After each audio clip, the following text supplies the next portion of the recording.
نبی کریم سرور دو عالم صلی اللہ علیہ وسلم نے کہ خیر العمل ما دیم علیہ وان قل،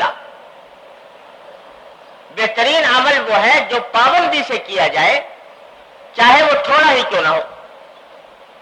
تھوڑا ہوگا اور پابندی سے کیا جائے گا، اس کے اثرات، اس کے انوار، اس کی برکات، اس کا اجر و ثواب زیادہ ہوگا. اور ایک دن کیا اور بات کر کے چھوڑ دیا تو اس کے اندر وہ برکت نہیں ہوتی، وہ فائدہ نہیں ہوتا. ہمارے حضرت والا مثال دیا کرتے تھے کہ دیکھو اگر ایک نل ہے اس میں سے پانی ٹپک رہا ہے اور نیچے پتھر رکھا ہوا ہے،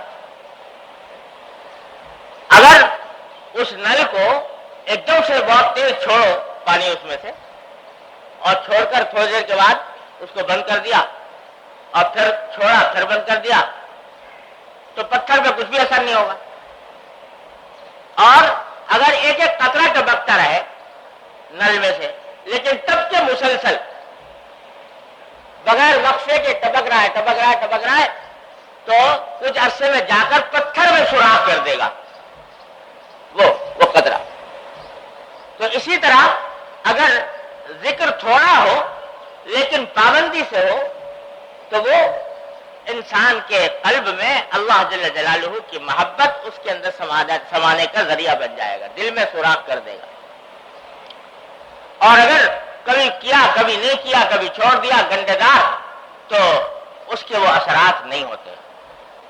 تو حضرت فرماتے ہیں کہ دو باتیں، ایک اعمال کا انضباط یعنی اوقات کا انضباط کر کے جو وقت مقرر کر لیا اس کو پابندی سے انجام دو، اور دوسری بات یہ کہ خواہ کچھ کیفیت ہو یا نہ ہو اس فکر میں مت رہو کہ لطف نہیں آ رہا، مزہ نہیں آ رہا، دل نہیں لگ رہا.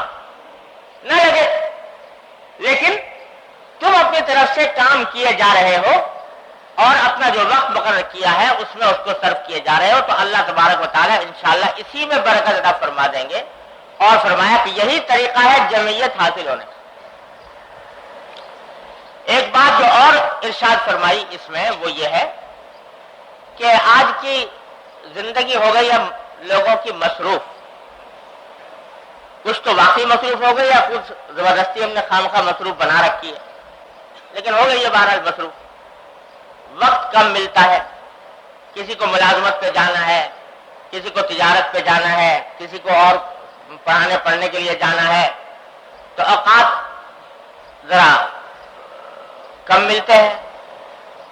تو اس میں جو ذکر کا معمول ہے وہ اگر کسی اور معمول کے ساتھ ملا کر اس میں مدغم کر کے بھی انجام دے دیا جائے تو چلو غنیمت ہے.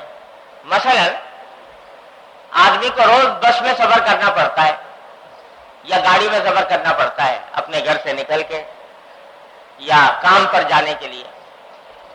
تو آدمی یہ سوچے کہ آدھا گھنٹہ میرا گاڑی میں صرف ہوتا ہے تو میں اس کو ذکر میں صرف کر لوں. یا کسی شخص کا کوئی اور معمول ہے، پیدل اس کو چلنا ہوتا ہے اور اس نے سوچا کہ جتنی دیر مجھے پیدل چلنے میں لگے گی تو اتنی دیر میں ذکر کر لوں. اس میں بھی کوئی مذائقہ نہیں، نہ ہونے سے بہت بہتر ہے کہ وہ وقت آدمی ذکر میں صرف کر لے. لیکن ساتھ ساتھ حضرت فرماتے ہیں کہ چلو تم نے اپنے معمول کا بیشتر حصہ یعنی جو تمہارے اوراد وظائف ہیں ان کا بیشتر حصہ چلتے پھرتے گاڑی میں، بس میں یا پیدل چلتے ہوئے پورا کر لیا، لیکن اس کے باوجود تھوڑا سا حصہ ایسا بھی رکھو کہ اطمینان سے، یکسوئی سے بیٹھ کر ذکر کرو. آدھا گھنٹہ فرض کرو معمول ہے ذکر کرنے کا، تو اس آدھے گھنٹے میں سے 20 منٹ تم نے نکال لیے چل پھر کر کرنے میں، کوئی بات نہیں. لیکن 10 منٹ، اور میں تو کہتا ہوں 10 منٹ نہ صحیح 5 منٹ بھی یہ طے کر لو کہ 5 منٹ ایک جگہ اطمینان سے بیٹھ کر یکسوئی کے ساتھ ذکر کریں گے، شروع میں یا آخر میں. 5 منٹ شروع میں بیٹھ کے کر لیا، باقی چلتے پھرتے کر لیا. 10 منٹ شروع میں بیٹھ کے کر لیا، باقی چلتے پھرتے کر لیا. کیوں؟ اس لیے کہ ذکر کی ایک خاصیت یہ ہے کہ آدمی جب کسی ایک جگہ بیٹھ کر اور اپنے آپ کو دوسرے کام دھندوں سے فارغ کر کے ذہن کو یکسو کر کے جو ذکر کرتا ہے اس کا فائدہ چلتے پھرتے ذکر کرنے کے مقابلے میں کہیں زیادہ ہے. تو تھوڑی دیر کم از کم ایسا ہو جائے کہ یکسوئی حاصل ہو گئی اور اس میں کسی اور دھندا دماغ پر نہیں ہے سوائے اللہ کے ذکر کے.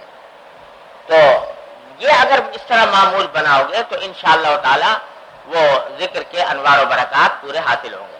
یہ ہے 3 باتیں جو حضرت نے اس ملفوظ میں ارشاد فرمائی. اللہ آگے ارشاد فرمایا کہ ذکر کا اثر موقوف ہے تقلیل کلام، تقلیل اختلاط مع الانام و قلت التفات الى التعلقات پر. ان چیزوں کے حصول کے لیے مواعظ کا مطالعہ اور مثنوی کا گو سمجھ میں نہ آئے کرنا چاہیے. یہ دوسرا قدم ہے ذکر کے سلسلے میں. وہ یہ کہ ذکر کا جو فائدہ ہے، دیکھو ابھی میں نے پہلے بتایا تھا کہ ذکر میں چاہے کوئی کیفیت ہو یا نہ ہو، ہر حال میں وہ فائدہ مند ہے، یعنی انشاءاللہ اس پر اجر و ثواب مرتب ہوگا اللہ تبارک و تعالیٰ کے ہاں. چاہے پوری طرح دل لگ رہا ہو نہ لگ رہا ہو، شوق ذوق نہ ہو رہا ہو، لیکن کیے جا رہے ہو تم تو انشاءاللہ اللہ تبارک و تعالیٰ کی رحمت سے امید ہے کہ فائدہ حاصل ہوگا، اس معنی میں کہ اس پر اجر ملے گا انشاءاللہ. ذکر کا دوسرا اثر وہ ہے جو میں نے شروع میں عرض کیا تھا کہ اللہ جل جلالہ کی محبت، اس کی عظمت، اس کا خوف، اس کا جلال دل و دماغ میں سما جائے، اس طرح سما جائے کہ وہ انسان کو معصیتوں سے روکے، گناہوں سے روکے، طاعات پر آمادہ کرے، اللہ تبارک و تعالیٰ کے حکم اور اس کی مرضی کے مطابق زندگی گزارنے پر آمادہ کرے. یہ فائدہ جو ہے اس کو حاصل ہونے کے لیے حضرت فرماتے ہیں ذکر کے ساتھ ساتھ چند اور کام کرنے ہوں گے تب وہ فائدہ حاصل ہوگا. میں نے عرض کیا کہ جو بھی ذکر کرو گے ثواب انشاءاللہ نقد ہے، اللہ کی رحمت سے ثواب اس پر نقد ہے، لیکن زندگی کو اللہ جل جلالہ کی یاد سے معمور کرنے کا فائدہ، اللہ جل جلالہ کی محبت و عظمت کے دل میں سرایت کرنے کا فائدہ، ہر وقت اللہ جل جلالہ کا استحضار ہونے کا فائدہ. یہ فائدہ چند کاموں پر موقوف ہے، وہ اختیار کرنے ہوں گے ساتھ ساتھ تو فائدہ وہ حاصل ہوگا. وہ کیا ہے؟ پہلا کام جو اس کے لیے ضروری ہے وہ ہے تقلیل کلام،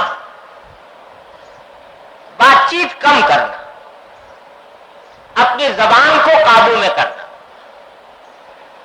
بلا ضرورت اور فضول گفتگو سے پرہیز کرنا. یہ ساتھ ساتھ ہونا چاہیے.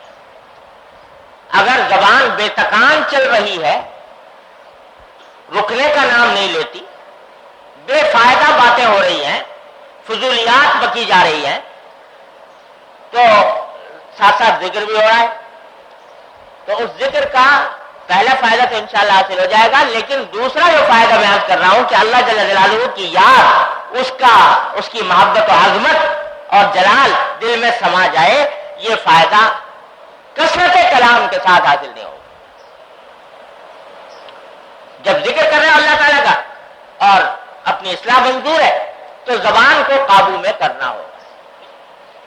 اور زبان کو قابو میں کرنے کے لیے یہ ضروری ہے کہ فضول گفتگو سے، فضول مجلسوں سے، بے فائدہ اور لا یعنی کلام سے اپنے آپ کو محفوظ کرو. اس کے اوپر پابندی عائد کرو.